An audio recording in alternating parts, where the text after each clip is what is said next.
Two grumpy critics. I'm a bit of a political junkie, and I've been watching some American political TV, generally open-mouthed and slightly aghast, because it's completely, even CNN, which I used to think was frankly dull but had pretty graphics, everything's gone mad. So you end up with something happens, and either everybody goes big all over it, and Fox ignore it, or Fox go all over it and everyone else ignores it.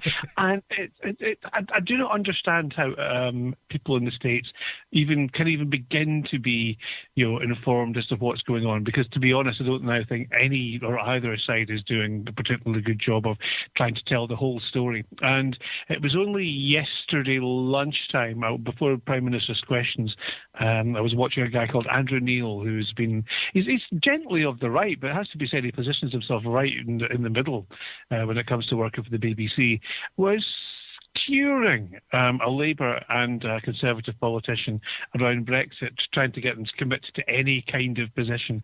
And it was thoughtful, and it was intelligent, and it was well-mannered, and he didn't just line up people. I notice, now what's the guy's name who used to wear bow ties on CNN? Is it Tucker Carlson? That's right. He seems to do a programme of an evening now where fundamentally he either lines up somebody who agrees with them and agrees with them at full volume, or lines up somebody who's got two brain cells and dismantles them with a plastic teaspoon, fundamentally. And there's no intellectual rigour. It's just entertainment and raw meat for whatever side you happen to be watching. I realise Joe Scarborough's quite brainy, but he's tucked away in the morning and he's treated so much like a joke by everybody else. It kind of makes no sense. And it's such a terrible shame because we live in such fascinating and interesting times. Yes.